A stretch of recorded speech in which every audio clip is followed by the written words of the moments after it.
नारी के तप त्याग से कब तक तुम मुंह को फेरोगे? नारी का अपमान कब तक तुम मौन होकर देखोगे? क्या कभी आवाज उठेगी एक समान अधिकारों की?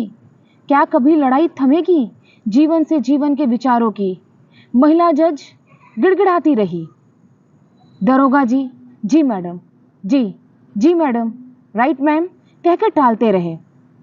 महिला जज कानून की दुहाई देकर अपराध दर्ज करने को कहती रही और थाना प्रभारी अपने छोटे से औकात को दिखाकर उसको टालते रहे।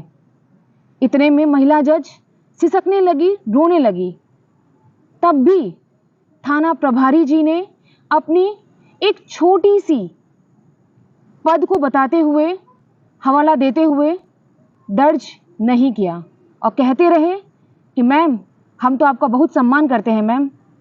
नमस्कार, मैं प्रियंका स्वागत करती हूँ आपके अपने चैनल आयान विथ मम्मा पे। दिल्ली की मूल निवासी और नागौर जिला न्यायालय की पूर्व महिला जज द्वारा दी गई तहरीर पर अंततः एफआईआर दर्ज नहीं होता है।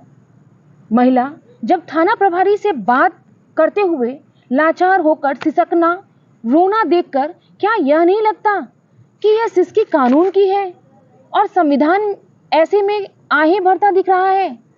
उत्तर प्रदेश के बांदा जनपद की न्यायाधीश ने कुछ दिन पहले सर्वोच्च न्यायालय के न्यायाधीश डीवाई चंद्रचूड़ को पत्र लिखकर इच्छा मृत्यु की मांग की थी। महिला न्यायाधीश ने अपने वरिष्ठ जज साथी द्वारा रात में बुलाने और यौन उत्पीड़न की शिकायत की एवं अपने वरिष्ठ अधिवक्ताओं द्वारा अशोभनीय व्यवहार की शिकायत करते हुए सूचित किया कि 1000 मेल और पत्र व्यवहार करने के बाद कोई कार्यवाही नहीं हुई। जब मुझ न्यायाधीश के साथ ऐसा हो रहा है तो जो सरकारी और प्राइवेट सेक्टर में महिलाएं कामकाजी हैं, उनके साथ किस प्रकार का यौन उत्पीड़न और अशोभनीय व्यवहार होता होगा, इसका सहज ही अंदाजा लगाया जा सकता है। महिला जज यह भी कहती है कि उन्हें मात्र 8 सेकंड सुनवाई के लिए मिला था। अब उनका कहना है कि जीने का हौसला उनका खत्म हो चुका है। हमें सम्मानजनक ढंग से जीने के लिए इच्छा मृत्यु का आदेश दिया जाए, जिस पर सीजेआई चंद्रचूड़ ने संपूर्ण पत्रावली इलाहाबाद उच्च न्यायालय से सुप्रीम कोर्ट में तलब कर लिया है। यह ताजा मामला राजस्थान के नागौर का है, जहां महिला न्यायाधीश एलिजा गुप्ता अपनी ऑडियो रिकॉर्डिंग कुछ स्थानीय समाचार पत्रों को शेयर करती हैं, जिसमें वह स्थानीय प्रभारी से एफआईआर दर्ज कराने संबंधित वार्ता करते करते रुआसी हो जाती हैं। वह उनका गला भर आता है। सुनिए उनके वार्ता का मुख्य अंश, जिसको मैं अपनी आवाज में रूपांतरित कर रही हूँ। महिला जज: हेलो रमेंद्र जी, इतना क्या खौफ हो गया है आपको वकीलों का? रमेंद्र हाडा नागौर कोतवाली के इंस्पेक्टर हैं। अरे नहीं मैम, मैं ड्राइव कर रहा था और फादर हमारे साथ थे, उन्हें अस्पताल लेके आया था मैम उनको। महिला जज: आपने हमारे फादर का भी कॉल नहीं उठाया और उन्हें ब्लैक लिस्ट में डाल दिया? रविंद्र हाडा कहते हैं नहीं मैम। महिला जज: इतना हमने क्या कर दिया? रविंद्र हाडा जी कहते हैं इतना हमने क्या कर दिया? नहीं मैम, आप जानती हैं कि मेरा क्या लिमिट्स है मैम, मैं तो बहुत निचले स्तर का आदमी हूँ मैम, मेरे लेवल की तो कोई चीज़ है ही नहीं मैम। महिला जज: आपकी पोस्ट पर तो आप ही बैठे हैं ना? इंस्पेक्टर: वो तो है मैम। महिला जज रोते हुए: आपने यह कहा था कि आपके इस कारण मेरी नौकरी खराब कर दी। इंस्पेक्टर हाडा: नहीं मैम, मैं सिस्टम का बहुत छोटा पार्ट हूँ मैम, और हमेशा जो मैम, मैं तो आपका प्रशंसक रहा हूँ मैम, एवं मैं तो सिस्टम का बहुत छोटा सा पार्ट हूँ। मैं क्या बोलूँ मैं आपको मैम। न्यायाधीश: तो मेरी एफआईआर दर्ज क्यों नहीं की? इंस्पेक्टर: वह तो आपको भी पता है क्यों नहीं दर्ज हुई, क्या कारण थे? जज: नहीं, मुझे कुछ नहीं पता है, और मेरे को तो एपीओ करके उन्होंने वहां बिठा दिया और अब रात को मुझे टर्मिनेट भी कर दिया। इंस्पेक्टर: जी अब बताएं, मैं क्या कर सकता हूं आपके लिए, आदेश करें आप। जज: मैं तो यही चाहूंगी ना कि अपराध दर्ज हो हमारी। रविंद्र हाडा: सर आप उसमें ऑलरेडी कॉग्निजेंट लिया जा चुका है मैम आपके द्वारा। पूर्व जज हैं वो तो कोर्ट का मैटर है ना, अलग है, इसका मतलब ही नहीं है। आपका क्या काम है इससे?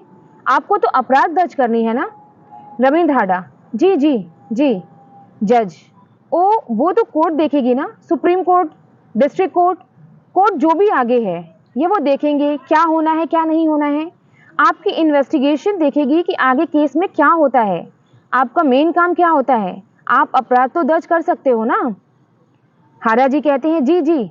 महिला जज, महिला सिसकने लगती हैं, लंबी सांस लेते हैं और फिर बोलती हैं, मतलब मैं तो अपनी नौकरी भी गंवा दी है।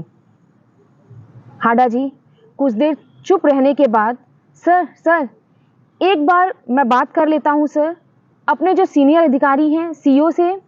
पूर्व जज, ठीक है हाडा सर। महिला जज द्वारा स्थानीय दैनिक भास्कर समाचार पत्रों को उपलब्ध कराया गया यह ऑडियो 7 अक्टूबर 2023 का बताया जा रहा है। न्यायाधीश एलिजा गुप्ता को 6 अक्टूबर 2023 को टर्मिनेट कर दिया गया। नागौर कोर्ट की महिला जज पर आरोप है कि वो अपने आप को न्यायपालिका की बॉस समझती थी।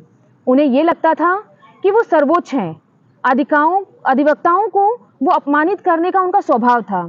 महिला जज ने आगे यह भी कहा कि यूपी बांदा वाली जो जज मैम है उनसे देख करके मुझे मेरा हौसला बढ़ा है कि सम्मान की लड़ाई लड़ना है, चाहे परिस्थिति जो भी हो। नागौर की महिला जज ने ट्विटर करके एक पोस्ट भी लिखा कि राजस्थान में महिला न्यायिक अधिकारी सुरक्षित नहीं है। अगर न्यायपालिका में रहते हुए एक महिला जज ने राजस्थान और न्यायपालिका की अस्मिता को गिराने वाली बात की है तो राजस्थान जुडिशरी और सुप्रीम कोर्ट ऑफ इंडिया इसे किस प्रकार की गंभीरता के साथ देखेगा। उधर अधिवक्ताओं का कहना है कि ये महिला जज कहीं पे भी न्यायपालिका में फिट होने लायक नहीं है क्योंकि इनका ईगो चरम पे है। अधिवक्ताओं का कहना है कि इन्होंने अधिकारी, पुलिस, वरिष्ठ अधिवक्ताओं तक का सम्मान नहीं किया और यही कारण है कि इन महिला जज से सभी नाराज हैं। आगे उन्होंने बताया कि बार और बेंच की लड़ाई तो पहले से ही है और हड़ताल और मुकदमों को लटकाना इनके मूल में है। अब तक बताई गई बातों में महिला जज तथा सीनियर एडवोकेट लॉबी का यह अपना अपना पक्ष है, किंतु प्रश्न यह उठता है कि सच में महिला जज का आरोप सत्य है? अगर हाँ तो बर्खास्त क्यों किया गया? अगर नहीं तो उनको सो कॉज नोटिस दिया गया, जैसा कि महिला जज के द्वारा आरोप लगाया गया है कि इनको एक झटके में सेवा से बाहर निकाल फेंक दिया गया, जो कि मुझ महिला सहित 50% आबादी इसके लिए घोर चिंता और निराशा का विषय है। आशा करती हूँ कि आप जागरूक रहेंगे, सतर्क रहेंगे, स्वस्थ रहेंगे, मस्त रहेंगे। धन्यवाद।